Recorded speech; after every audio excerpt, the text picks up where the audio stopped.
আসসালামু আলাইকুম সম্মানিত দেশবাসী, দেখুন বাংলাদেশের পুলিশ কতটা খারাপ হলে পুলিশ এমন কাজ করতে পারে একটাবার ভাবুন। দেখুন ভিডিওতে যে একটা গাড়ি আপনারা দেখতে পাচ্ছেন, এই গাড়ির ড্রাইভার চলন্ত অবস্থায় তার একটি চাকা পাংচার হয়ে যায় আর সে রাস্তার পাশে দাঁড়িয়ে তার চাকাটি মেরামত করার চেষ্টা করে, কিন্তু পরক্ষণে দেখা যায় হাইওয়েতে ডিউটিরত যে হাইওয়ে পুলিশ রয়েছে তারা গাড়িগুলোকে সিগন্যাল দিয়ে দিয়ে ধরছে এবং তাদের থেকে চাঁদা নিচ্ছে।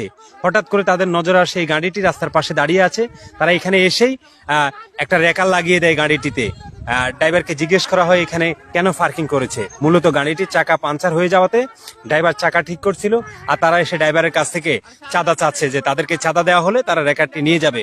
এই পুলিশ এরা কতটা চাঁদাবাজ, কতটা নিকৃষ্ট, যারা রাস্তায় গাড়ি চালায় একমাত্র তারা বলতে পারবে।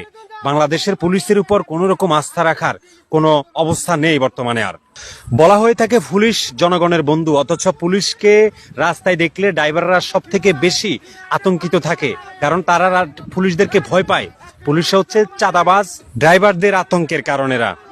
অহেতুক অকারণেই এই বাংলাদেশ পুলিশের যারা হাইওয়েতে ডিউটিতে থাকে এরা ড্রাইভারদের কাছ থেকে চাঁদা নেয় এবং ড্রাইভারদেরকে বিভিন্ন কারণে হয়রানি করে থাকে। এই ভিডিওটি শেয়ার করে দিয়ে এই পুলিশদের মুখোশ জাতির সামনে উন্মোচন করে দিন আপনারা।